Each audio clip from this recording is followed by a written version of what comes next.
Basically, when the students need to look out for the correct usage of the subject-verb agreement, they would encounter posters or information which is quite confusing like this.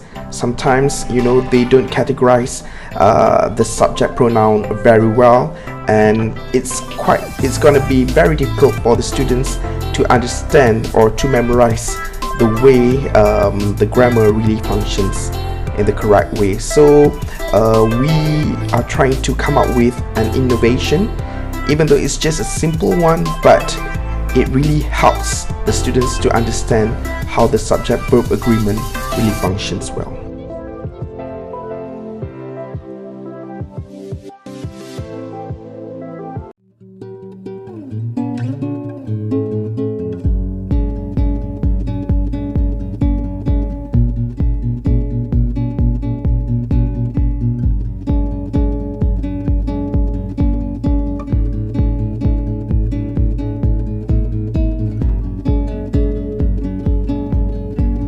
So how do we read these tables? First of all, look at the division of the subject pronoun of all four tables provided. They basically look similar to each other, right?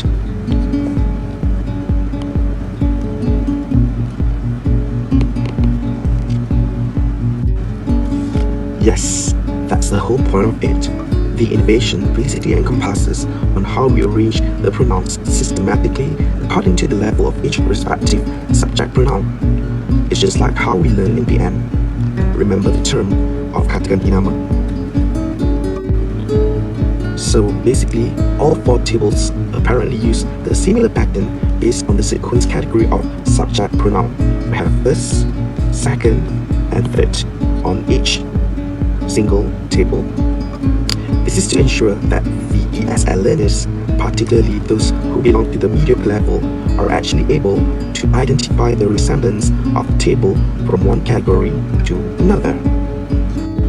This is the Grammar Magic Table, or GMT, clearly emphasizes on the singular as well as the plural function of each level of subject pronoun. This is to help the students identifying the correct way of how to use various functions of subject-verb agreement function while answering rational closed sections, or even when they want to construct an error-free sentence while writing essays. So let's look at the first table, and we are going to focus on the verb to have. Right, we know that it has been divided into three level pronouns. We have first, second, and third, and each level is divided into two parts: singular, plural, singular, plural, singular, plural. And bear in mind, he, she, it is categorized under one group, and that's why we have 1, 2, 3, 4, 5, 6 arrows altogether. So look at the verb to have over here. Out of 6 verbs to have, 5 out of 8 we use it with have.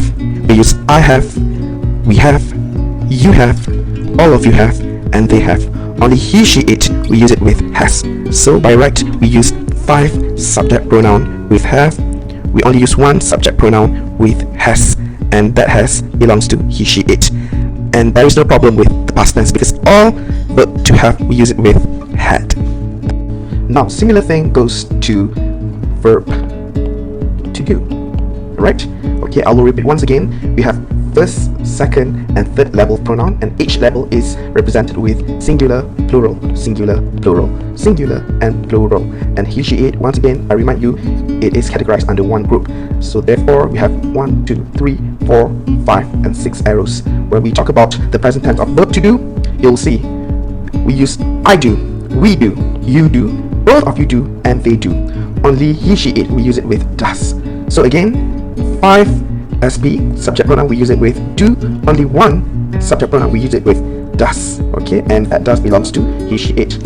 On the other hand, when you're talking about the past tense of verb to do, there's no problem about it at all. Everything used with did. Similar thing happens when we're talking about verb with or without s.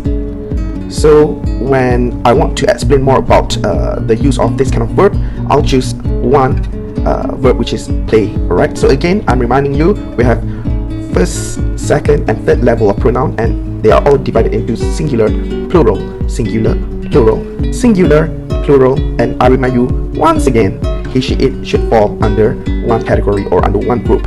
So by having said that, we should come up with 6 arrows altogether.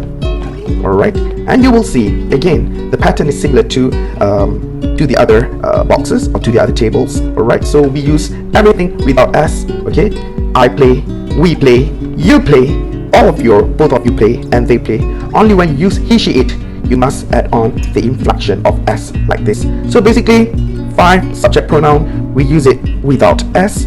Only 1 subject pronoun, we use it with s, and that subject pronoun falls under the category of he, she, it. So he, she, it, we use it with the inflection of s, you see.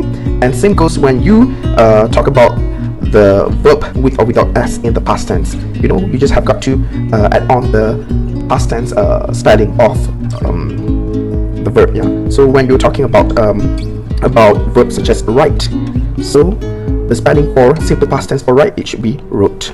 Same goes when you spell some other irregular verbs, you know, because regular verb we can actually simply add on the ed, the inflection of ed, but for some irregular verbs you must know the correct spelling of it, you know, such as the past tense word for the word eat is ate, it's not eaten, something like that. Okay, now let's move on to the next table. Alright, so for this one, this is the correct usage of the verb to be. Okay, so the present tense we use is, are, and am, while in the past tense we use was and were. Okay, so let's tag them with 6 different arrows, and remember he, she, it should be categorized under one group. Alright, so you can see out of 6 levels of present tense of the verb to be, 4 out of 8 we use it with are. We are, you are, all of you are, and they are, whereby we use I with am, and he, she, it, we use it with is. Okay, so basically we have 4 subject pronoun that are used with are, 1 used with am, and another one is used with is. Okay, so I, we use it with am, and he, she, it, we use it with is. Okay, so let's look at the past tense form for verb to be. Alright, basically all r's will be converted into were. You know, all r's in the present tense will be converted into were in the past tense, and am will be converted to was, and same goes to is, we also convert it into was as well. So basically in past tense we have 4 subject pronoun which are being used with were, and 2 subject pronoun we use it with was.